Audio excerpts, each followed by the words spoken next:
In this video, I'm going to show you guys how you can build your own intake. It doesn't matter if it's a Ram truck, but we're going to be working on this Hellcat swapped Ram 1500 truck. And you might say, hey, mine's not Hellcat swapped. Is it going to be the same? You can get the piping that we're going to use in different sizes, 5-inch, 4-inch, 3-inch, whatever application you're going to do. So I'm going to show you how we ended up building this custom 5-inch intake, cold air intake for this Ram truck. But like I said, it could be for anything. It could be for your Ram truck with a different engine, and a lot of Ram trucks have the intake going this way. But this process is going to show you guys exactly how you can do it yourself, save some money, and end up with a functioning cold air intake, and one that could be one of a kind. So let's jump straight into the video and I'll show you guys how to get the job done. We ended up doing a bunch of work to this, but we ended up going to a 108 millimeter throttle body.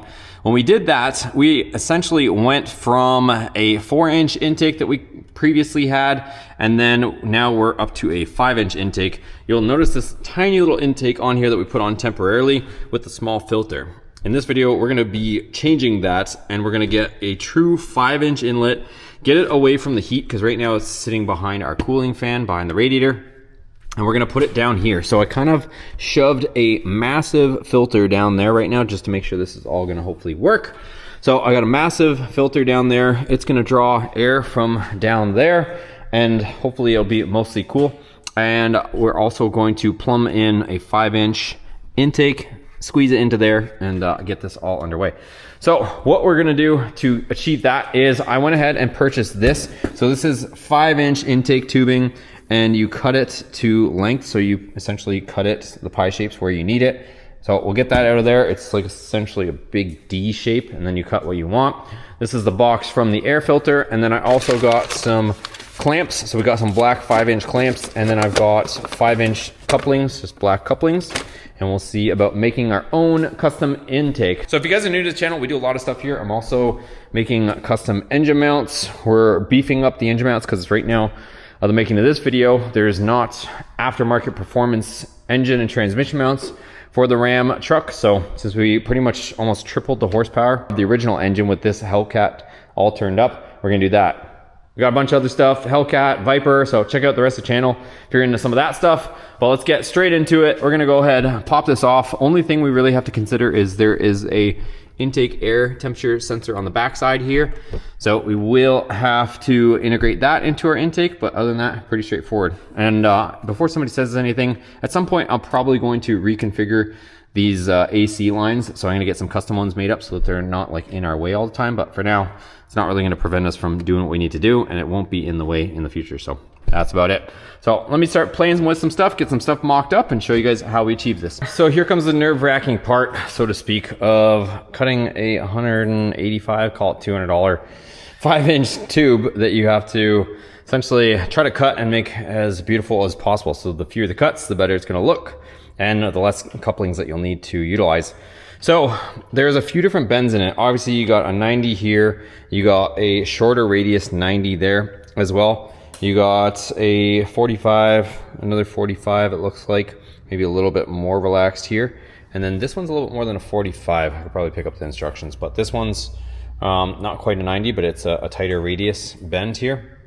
And I think what I'm gonna try to do is I'm gonna cut it here, and then this is gonna be the part that's gonna come out of our throttle body and then turn down to try to make it over there. Not sure on the length here yet, but I'm hoping that if I cut it here, that I can maybe snake it in there. I might have to cut it again a second time, but I'm hoping that I can make my first cut here, get it into the intake, hopefully snake it down in there and just kind of see what we have roughly, and that'll give me a better indication. But trying to obviously fit this massive pipe in here isn't gonna cut it. The other thing too is it does give you the lines to cut it, which is pretty cool.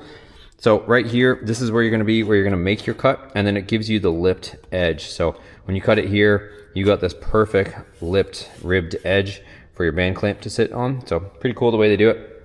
So I'm thinking right here, cut this here, snake it in, see what we got. All right, so just finished cutting that section there. So if you're wondering how I cut it, you can use a hacksaw, but I used the Sawzall, long blade, cut right through it there. And then I went ahead and just threw this in here, like I said. I want to make as least amount of cuts as possible. So I kind of just threw it there so I kind of see where we're going to end up. And what I think I'm gonna end up doing is my next cut's gonna be here, because I'm gonna need to rotate this to go back that direction.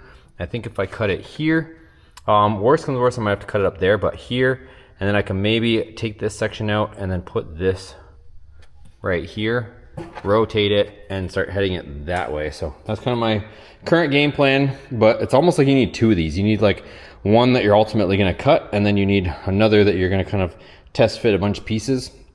That would be the ideal luxury, but yeah, right now I'm just trying to make do with the least amount of cuts, and like I said, kind of hard to do it, but we doing it.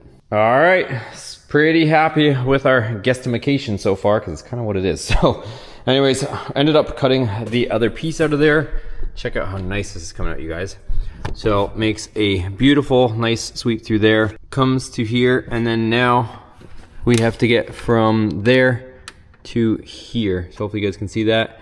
We got to make this corner getting into this area. There's an old bracket there that I might have to remove, so we'll see how that works out. But that is a massive K&N filter that I have shoved in there, and I want to see if I can get that bend somewhat through there. So let me mess with it some more, and it looks like we might be able to do just, I'm hoping, one coupling there, make that bend to get to the filter, and it'll be a really clean intake. But let me see what I come up with.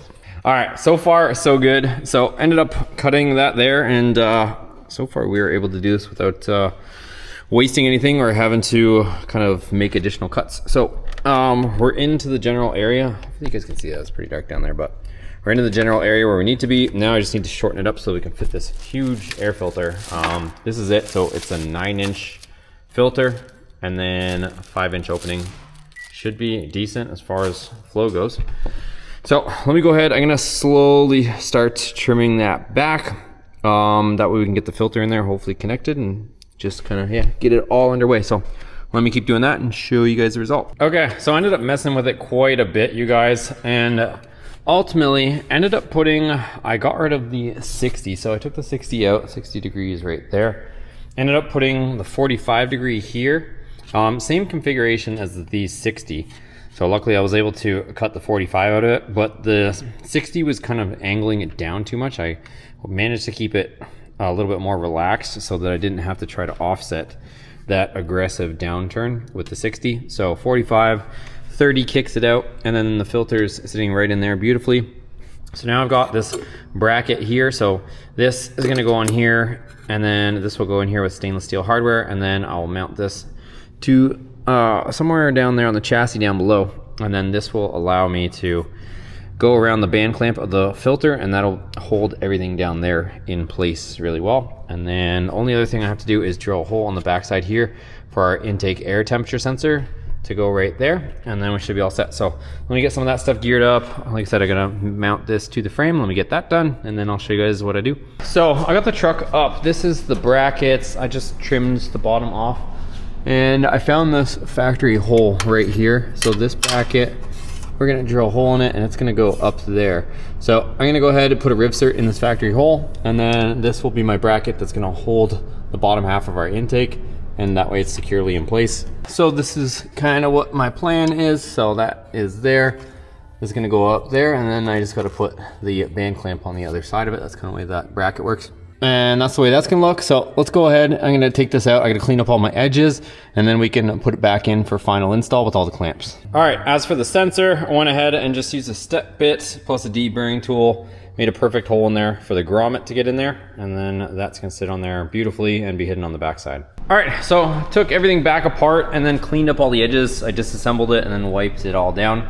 So got a nice, clean, finished edge. If you guys are wondering how I did that, don't mind the other projects on the go over here, but ended up just using a flap wheel and just lightly going around it, and it cleans it up beautiful. So that's how we did it. Now I can reassemble it for its final time.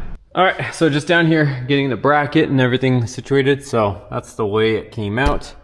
Air filter is gonna be over there hanging out, and then our bracket came out well. And this thing, if I push on the filter, it's solid. It's not going anywhere. And then our fender liner will tuck nicely back up there. So let's go back up top and tighten down all our fasteners, and we're done. All right, guys, so there is the finished result. So it comes in here, goes down there, and it's all solidly mounted. So nothing's gonna rub, nothing's gonna chafe. and we're good to go. And then the sensor is mounted on the backside there. But I want to remind you guys again that this doesn't matter. I know most of you guys might be saying, well, I don't have a Hellcat in my vehicle and I don't need a 5-inch intake. You can get these in multiple sizes. You can get them in 3-inch, 4-inch, 5-inch, make your own kit, and there's different brands and whatnot.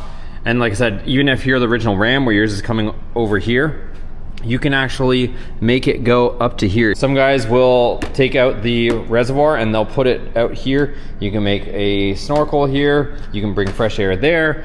You can bring fresh air from this side down here if you want. You can do the same thing that I did on that side, except over here, like there's tons and tons of room on these trucks to do whatever you want. So it's pretty cool that you guys can come up with your own cold air intake, and you can make it a true cold air intake, you know, pull air from the fender wherever you choose, and get the job done. So anyways, it's gonna be a wrap for this video. I got a bunch of other videos in the queue for you guys on the Ram truck, and then some really exciting stuff coming up also. But I also am adding products for you guys. If you guys want some upgraded lighting, we've got the Boosted Motorsports 55-watt HID kit. This is the kit that I run on all my vehicles. Everybody, we've sold hundreds, if not thousands of them at this point. Everybody that's running them is super happy with the performance. You can see way better with this kit. It's on shopboosted.com. Also, we just added 95mm made in the USA Boosted Motorsports throttle bodies. 95mm, they fit your 5.7 and 6.4 applications. They're direct plug and play. It bolts up to the original bolt pattern, and it gives you a lot of added airflow and performance. So got those. I got a bunch of products. I'm constantly adding stuff. Also, you guys can get yourself some Boosted Motorsports merch, all on shopboosted.com. Thanks for watching. I'll link this stuff down below if you guys want to tackle an intake yourself. And we'll see you guys on the next one.